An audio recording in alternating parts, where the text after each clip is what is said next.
नमस्कार दोस्तों, जय हिंद, जय Bharat. Welcome my YouTube channel CDRK Saini BEd classes. देखिए, हमारे यूट्यूब चैनल के माध्यम से आप सभी के लिए पाठ योजना निर्माण का कार्यक्रम चलाया जा रहा है। इस पाठ योजना निर्माण कार्यक्रम के द्वारा आप सभी को आपके जो शिक्षण विषय हैं, इन शिक्षण विषयों पर पाठ योजनाओं का निर्माण आप किस तरह कर सकते हैं, किस तरह उद्देश्यों का निर्माण कर सकते हैं, किस तरह प्रस्तावना के प्रश्न आपको बनाने चाहिए। इस तरह अलग अलग जो हिंदी पद्य पाठ योजना के जो सोपान हैं, उन सब सोपानों के बारे में एक एक करके आपको विश्लेषण बताया जा रहा है, जिससे आप हिंदी पद्य पाठ योजना का निर्माण अच्छे से कर सके और आपके जीवन के लिए ये पाठ योजनाएं बहुत उपयोगी हो। फ्यूचर में आप जब भी विद्यालयों में जाकर अध्ययन अध्यापन करवाएं तो आप सबके लिए ये उपयोगी हो। तो देखिए, आज की जो हमारी क्लास होने जा रही है, इस क्लास में हम हिंदी पद्य पाठ योजना क्रमांक 8 के अंतर्गत श्री कृष्ण का दूत कार्य, श्री कृष्ण का दूत कार्य प्रकरण का चयन करते हुए आपको एक पाठ योजना का निर्माण करना बताएंगे। तो आप सब बने रहें हमारे साथ, हमारे YouTube चैनल के साथ। और यदि आप हमारे YouTube चैनल पर पहली बार आए हैं तो हमारे YouTube चैनल को सब्सक्राइब करें और पास ही बने बेल आइकन के बटन को जरूर दबा देवें, जिससे हमारे द्वारा जब भी कोई न्यू लेसन प्लान की वीडियो अपलोड की जाती है या लाइव क्लास चलाई जाती है तो उनके नोटिफिकेशन आपको मिल सके और आपको पाठ योजना निर्माण करना आ सके। देखिए, जब हम हिंदी शिक्षण के अंतर्गत जब पद्य पाठ योजना का निर्माण करते हैं तो सबसे पहले हम शामपट पूर्ति का निर्माण करते हैं। शामपट पूर्ति के अंतर्गत हम वही देखिए, कक्षा, दिनांक, विषय, विधा, कालांश का समय, इस तरह शामपट पूर्ति बनाते हैं। और बीच सेंटर में हम क्या करते हैं, बीच सेंटर में हम हमारा जो प्रकरण है इस प्रकरण को लिखते हैं। प्रकरण को हमेशा अंडरलाइन किया जाता है, इन्वर्टेड कॉमाज में बंद किया जाता है। इसके बाद शामपट पूर्ति के बाद हम क्या करते हैं, उद्देश्यों का निर्माण करते हैं। उद्देश्यों के आधार पर विशिष्टीकरण बनाते हैं और अपेक्षित व्यवहारगत परिवर्तन भी बनाते हैं। देखिए, यहाँ पर जो हिंदी पद्य पाठ योजना का जो पहला उद्देश्य है ज्ञानात्मक, अब यहाँ ज्ञानात्मक से संबंधित ये विशिष्टीकरण और ये अपेक्षित व्यवहारगत परिवर्तन बनाए गए हैं। आपको भी जब आप पाठ योजना का निर्माण करो तो उद्देश्य के आधार पर जो आपका प्रकरण है इसको ध्यान में रखते हुए आपको उद्देश्य, विशिष्टीकरण और अपेक्षित व्यवहारगत परिवर्तन बनाने हैं। इसके बाद जो दूसरा उद्देश्य है अर्थ ग्रहणात्मक, अर्थ ग्रहणात्मक से रिलेटेड ये विशिष्टीकरण और ये अपेक्षित व्यवहारगत परिवर्तन। देखिए, आपको इसी तरह, इसी प्रक्रिया, इसी फॉर्मेट का प्रयोग करते हुए विशिष्टीकरण और अपेक्षित व्यवहारगत परिवर्तन बनाना है।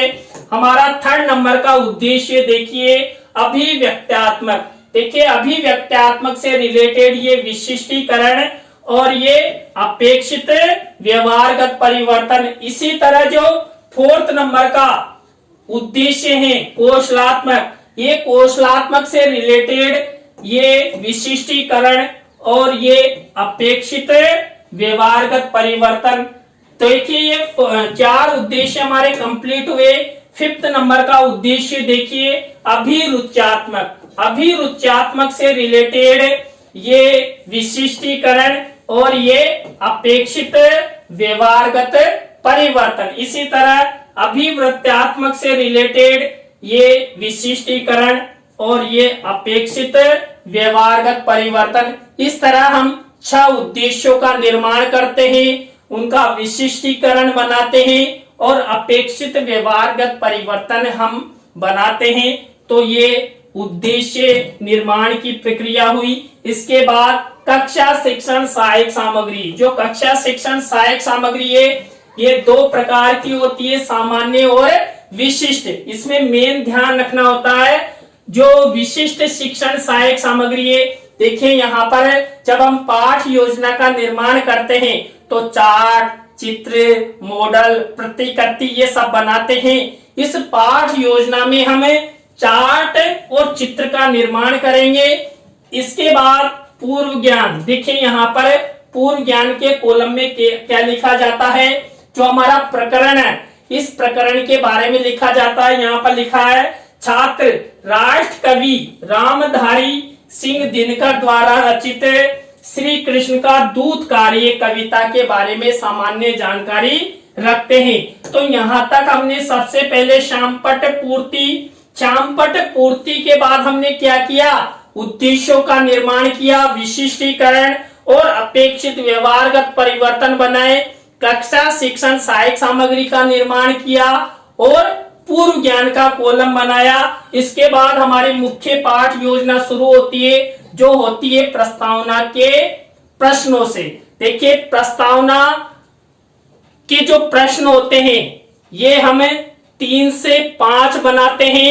अंतिम प्रश्न समस्यात्मक होता है, प्रश्नों में तारतम्यता होती है, जिग-जैग होता है और उत्तरों से ही प्रश्न बनाए जाते हैं।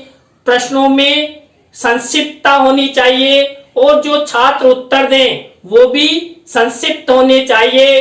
हमेशा प्रस्तावना के प्रश्नों में सरल से कठिन की ओर शिक्षण सूत्र का प्रयोग किया जाना चाहिए। इस पाठ योजना में देखिए पहला प्रश्न, कुरुक्षेत्र में कौन सा भयानक युद्ध हुआ था। देखिए कुरुक्षेत्र में महाभारत का भयानक युद्ध हुआ था। अब इसी उत्तर से हमारा अगला प्रश्न है, महाभारत का युद्ध किन किन के मध्य हुआ था। कौरव और पांडवों के बीच में महाभारत का युद्ध हुआ था।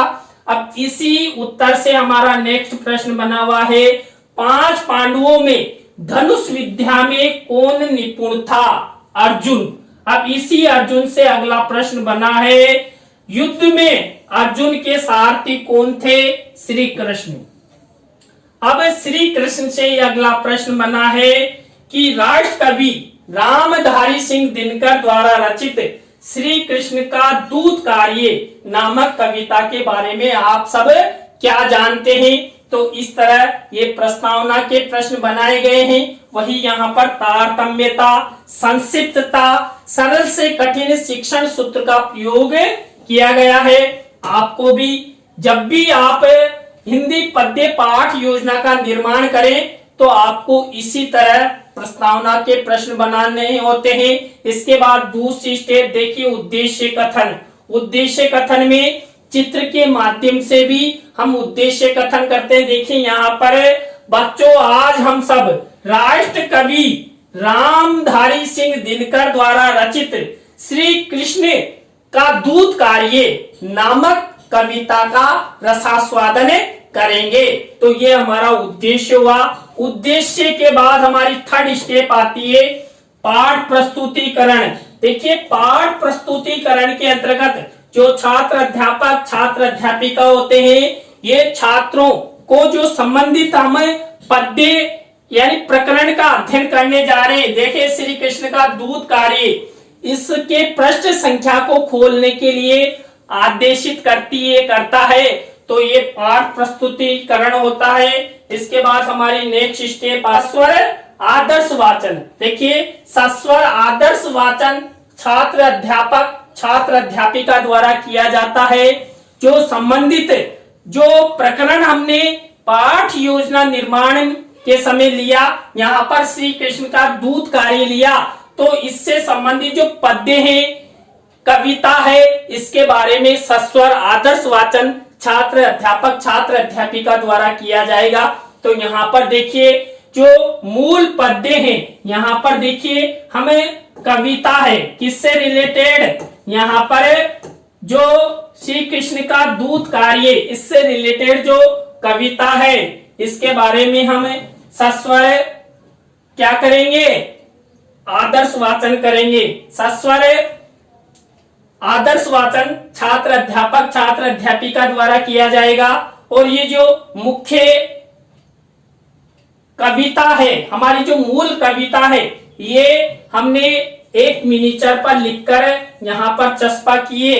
आपको शिक्षण सहायक सामग्री वाले कॉलम में इस कविता को लिखकर किसी पेज पर और फोल्डिंग करके चस्पा कर देनी है। तो ये मूल कविता है। मैत्री की राह दिखाने को, सुमार्ग पर लाने को, दुर्योधन को समझाने को, भीषण विध्वंस बचाने को। तो देखिए ये ओजस्सु युक्त जो राष्ट्र कवि रामधारी सिंह दिनकर है उसकी कविता है। और ये महाभारत से रिलेटेड उस समय जब श्री कृष्ण दूत बनकर हस्तिनापुर जाते हैं उस समय का इसमें वर्णन किया गया है। तो आपको इस तरह मूल कविता का यहाँ पर मिनीचर लगाना है। इसके बाद हमारी नेक्स्ट स्टेप आती है सस्वर अनुकरण वाचन। देखिए सस्वर अनुकरण वाचन छात्रों द्वारा किया जाता है। अब इस स्टेप में जो छात्र अध्यापक छात्र अध्यापिका होते हैं वो छात्रों को आदेशित करते हैं कि आप सब जो श्री कृष्ण का दूत कार्य मूल कविता है इसका सस्वर अनुकरण वाचन कीजिए। जैसे हमने पढ़ा वैसे आप इसको पढ़िए। अब यहाँ पर ये सस्वर अनुकरण वाचन छात्रों द्वारा किया जाएगा। इसके बाद हमारी नेक्स्ट स्टेप आती है अशुद्धि संशोधन। देखिए अशुद्धि संशोधन जो सस्वर अनुकरण वाचन है उस समय छात्रों द्वारा की गई अशुद्धियों को जो छात्र अध्यापक छात्र अध्यापिका होते हैं वो क्या करते हैं, श्यामपट्ट की सहायता से शुद्धिकरण करवाते हैं। एक तरफ देखिए यहाँ पर अशुद्ध शब्द लिखे जाते हैं, एक तरफ शुद्ध शब्द लिखे जाते हैं। और जब पाठ योजना डायरी में जब आप इस हिंदी पद्य पाठ योजना का निर्माण करते हैं तो ब्लैक शीट के मिनीचर भी ये सब बनाना होता है। ये फॉर्मेट आपको प्रयोग में करना होता है। तो इस तरह ये अशुद्धि संशोधन का मिनीचर है, स्टेप है। इस तरह नेक्स्ट स्टेप आती है हमारी शब्दार्थ सरलीकरण। देखिए शब्दार्थ सरलीकरण की जो स्टेप है यानी कि जो श्री कृष्ण का दूत कार्य जो इससे संबंधित जो मूल कविता हमने अध्ययन की इसमें कोई ऐसे शब्द हैं जिनका अर्थ छात्रों को समझाना है तो उससे रिलेटेड ये शब्दार्थ सरलीकरण का सोपान होता है। इसमें वही ब्लैक शीट का निर्माण, एक तरफ शब्द एक तरफ अर्थ लिखा जाता है और 7 से 8 शब्दों के अर्थ छात्रों को बताए जाते हैं। और छात्र क्या करते हैं, अपनी अपनी अभ्यास पुस्तिका में इनको लिख लेते हैं। तो ये हमारे शब्दार्थ सरलीकरण की स्टेप हो गई। इसके बाद देखिए हमारी नेक्स्ट स्टेप आती है, वो आती है जो हमने श्री कृष्ण का दूत कार्य से संबंधित जो मूल कविता ली थी, इस मूल कविता का भावार्थ यानी विषय बोध या पद्यांश भावार्थ। देखिए यहाँ पर मिनीचर पर शिक्षण सहायक सामग्री वाले कॉलम पर कविता का भावार्थ लिखा गया है। आपको भी इसी तरह मिनीचर का निर्माण करते हुए आपको क्या करना है, जो मूल कविता है इसका भावार्थ लिखना है। तो छात्र इस भावार्थ को क्या करेंगे, अपनी अपनी कॉपी में लिख लेंगे और छात्र ध्यान पूर्वक भी सुनेंगे जिससे जो मूल कविता है उसका भावार्थ छात्रों को अच्छी तरह समझ में आए। अब देखिए भावार्थ बताने के बाद जो हमने मूल कविता ली उसका जो भावार्थ छात्रों को बताया उसी में से जो भावानुभूति प्रश्न यहाँ पर पूछे जाएंगे। ये भावानुभूति की स्टेप है। देखिए यहाँ पर 1 2 3 4 5 यानी भावार्थ की विषय वस्तु के आधार पर ये भावानुभूति प्रश्न पूछे जाते हैं। ये भावानुभूति प्रश्न, ये भावानुभूति उत्तर, आपको इसी प्रक्रिया का सहारा लेना है। इस तरह ये भावानुभूति प्रश्न हुए। भावानुभूति प्रश्नों के बाद पुनः सस्वर वाचन, ये वही छात्र अध्यापिका द्वारा किया जाएगा। इसमें जो राष्ट्र कवि रामधारी सिंह दिनकर है जिसकी जो कविता है कौन सी, श्री कृष्ण का दूत कार्य, इसको पुनः सस्वर आदर्श वाचन किया जाएगा, छात्रों को सुनाया जाएगा। अब ये सुनाने के बाद जो नेक्स्ट स्टेप आती है वो आती है हमारी संभावी पद्य। देखिए ये संभावी पद्य की स्टेप है।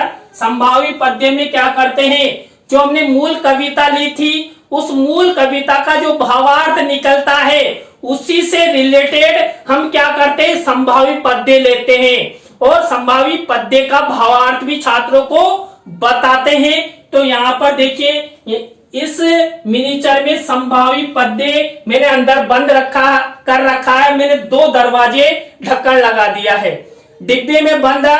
अब इस डिब्बे को खोला जाएगा तो आपको जो संभावी पद्य है वो दिखाई देगा। देखिए हम डिब्बा खोलते हैं, डिब्बा खोलते ही जो हमारी संभावी पद्य है वो आपको दिखाई देगा। देखिए ये आपका संभावी पद्य और ये संभावी पद्य का भावार्थ। देखिए आपको इसी तरह एक मिनीचर बनाकर, ये तो मैंने अलग अलग लिख दिए हैं, आपको एक ही पेज पर संभावी पद्य और संभावी पद्य का भावार्थ लिखकर फोल्डिंग करके शिक्षण सहायक सामग्री वाले कॉलम में चस्पा कर देना है। तो ये संभावी पद्य हुआ। संभावी पद्य के बाद हमारी नेक्स्ट स्टेप आती है सौंदर्यानुभूति प्रश्न।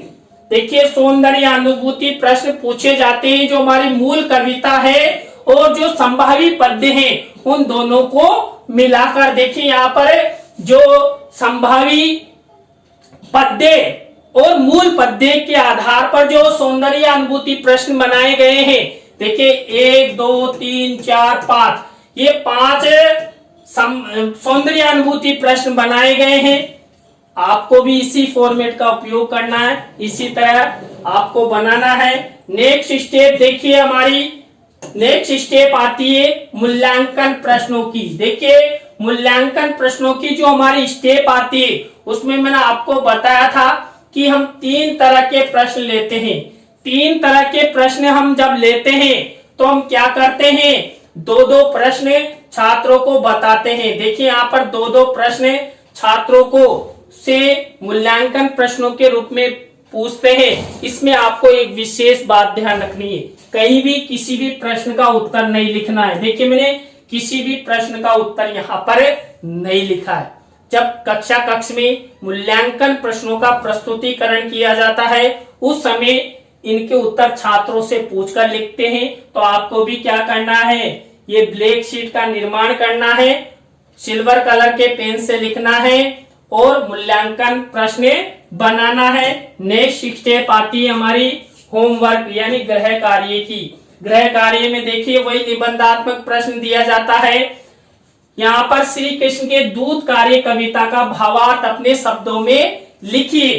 तो ये प्रश्न श्यामपट्ट पर लिखकर छात्रों को दिया जाता है। छात्र अपनी अभ्यास पुस्तिका में क्या करते हैं, इसको लिख लेते हैं। तो देखिए आज की क्लास में हमने जो हिंदी पद्य पाठ योजना क्रमांक 8 है और प्रकरण श्री कृष्ण का दूत कार्य, इससे रिलेटेड पाठ योजना का निर्माण करना आपको बताया। आज की पाठ योजना आपको कैसी लगी कमेंट्स में हमें जरूर बताएं। अच्छी लगी हो तो लाइक करें, कमेंट्स करें और शेयर जरूर करें दोस्तों। इसी तरह नई पाठ योजना के साथ हम आपसे फिर मिलेंगे CDRK Saini B Ed classes YouTube channel पर। और आप सब हमारी लाइव से अंत तक जुड़े रहे। आप सबको बहुत बहुत धन्यवाद। जय हिंद, जय भारत, राम राम साहब।